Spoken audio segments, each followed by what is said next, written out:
Respect is worth far more than money.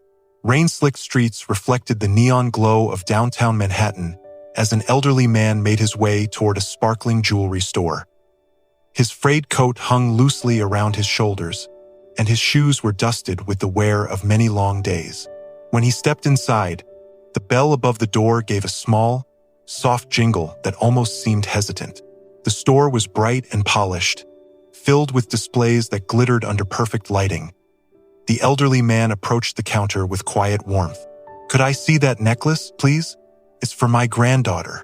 She graduates soon," he said, his voice gentle and sincere. Before we continue, if this is your first time here, please tap the subscribe button. Your support helps us bring more meaningful stories to life. Behind the counter stood a young saleswoman named Emily. Her hair was flawless, her posture confident, and her expression sharp. She glanced up, assessing him with a brief look that carried judgment. A faint smirk formed as she spoke. "Sir, these pieces are extremely expensive. You might find something more suitable at a store that's more in your price range," she said, her tone cool and dismissive. The man's smile wavered, but he remained composed. "I just want something nice for her.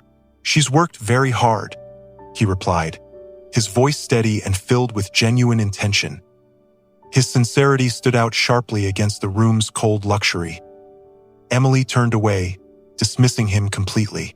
For a moment, his shoulders dropped in quiet disappointment, but he did not let the moment break him. That moment, the store manager entered. Tall and composed, he carried an air of authority that required no raised voice. "Emily," he said firmly, "a customer is a customer. You treat everyone with respect, no matter their appearance." He then turned to the elderly man with warmth in his tone. "Sir, I apologize.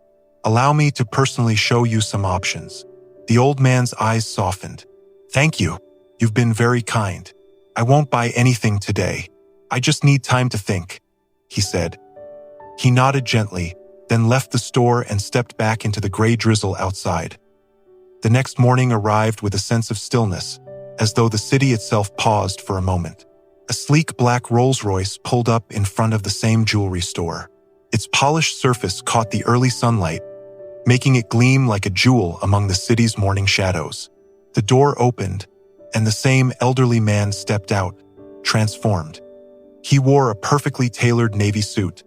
His shoes were polished to a mirror shine, and his presence radiated quiet confidence. When he stepped inside, the marble floor echoed under his calm, deliberate steps. Emily froze at the sight of him, her earlier arrogance replaced instantly by surprise and confusion. The manager approached with a respectful smile as the man addressed him. "Mr. Callahan," he said with steady confidence. "Yesterday I came in to test your staff." His eyes shifted to Emily, holding her gaze. "I may not always look wealthy, but respect is worth far more than money." His voice carried a gentle but unmistakable authority that filled the room. A heavy silence settled, carrying the weight of a lesson learned. The man reached toward the necklace the manager had shown him the day before. "I'll take this one, and from now on all my jewelry will be purchased here. Not because of the store itself, but because of the way you treat people." Gratitude and pride washed over the manager's expression as he nodded. Humbled, Emily remained still, her face pale as understanding finally sank in. The judgment she had shown the day before now stood in sharp contrast to the dignity of the man she had dismissed.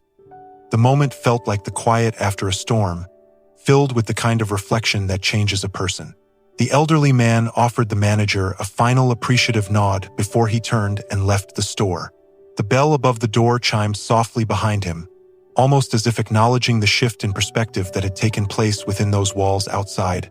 The city continued to move at its usual pace, unaware of the meaningful exchange that had just unfolded. But Emily would never forget it. She learned that appearances can be misleading, that assumptions can hurt, and that true kindness does not depend on wealth or status. It comes from respect, empathy, and the willingness to see people for who they are rather than how they look. If this story touched your heart, please remember to like, share, and comment. Let us know where you're watching from so we can appreciate your support. Somewhere in the quiet streets of New York, The grandfather walked onward with a sense of pride and hope. He carried a gift for his granddaughter, but also a reminder of the power of respect. His story was proof that kindness, when offered sincerely, never goes unnoticed.